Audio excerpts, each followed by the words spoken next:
with Peter Aceto, the CEO of Cantrust. Peter, thanks so much for joining us today. I want to ask you, first off, explain what Cantrust is about.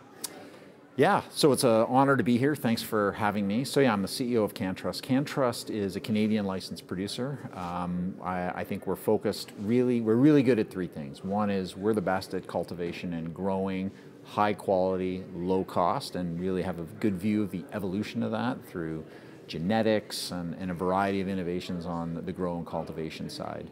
Number two, we're a Canadian leader in medical. So we're the fastest growing in terms of our patients. We've got 58,000 patients today and really growing in the healthcare practitioners who are referring us to their clients and to patients. And then thirdly, we're really good at innovation and product development. So we've got 12 PhDs, we've got nanotechnologists who are really thinking about cannabinoids and how they can be ingredients in food, in medicines, in ointments, and a whole variety of things. So that's what's unique about Cantrust. What is the biggest challenge facing you guys right now? Facing Cantrust? Yeah. The opportunity is so big for us, right? So obviously we're in Canada where legalization is federal and very helpful. The opportunity is so significant for us in Canada, and it's so significant for us globally.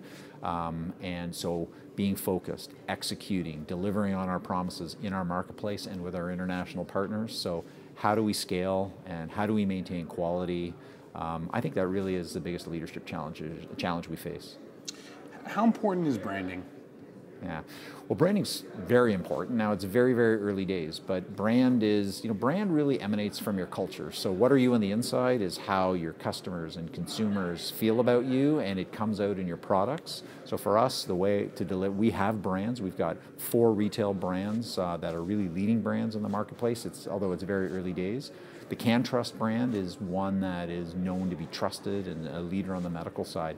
So building your brand so people know who you are and they know they can trust you and what you stand for, it's critical, and I think that takes time and consistency, and certainly a focus for us. Do you have plans on expanding globally in certain markets, or are you trying to do that?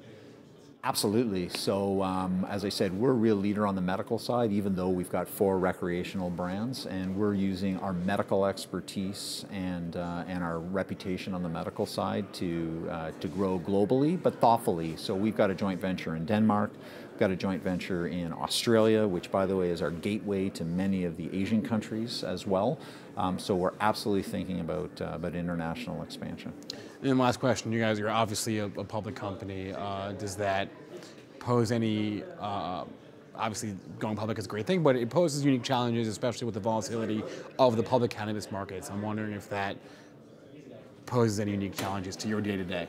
Yeah, so today we're listed on the Toronto Stock Exchange, and we've already publicly announced that we're going to be listing on the New York Stock Exchange in 2019. So it really only amplifies it makes it more. It amplifies, what it is that you shared. Hey, listen, having access to the capital markets and raising capital that way, and having that scrutiny and that governance that you need in order to be publicly traded, it has some costs, it has some challenges. Maybe it slows you down, but I think in the end of the day, you need quality and you need governance, and I think that capital markets discipline and being watched every single day certainly helps us build a better business. But the fact that the markets aren't always super rational, does that do anything for you? Or? Yeah, I will say, so as a relatively a newcomer to the cannabis space, that daily volatility and the mood that it has around the office is something that I think I have to manage in myself and manage in my team. And I think we've become really good at trying to not look at what we read in the press every day, try to not look at that volatility of the stock price, and execute on our business every day. And certainly the investors we talk to tell us that will reward Cantrust over time. All right, Mr. Aceto, thanks so much. Great pleasure. Thank you.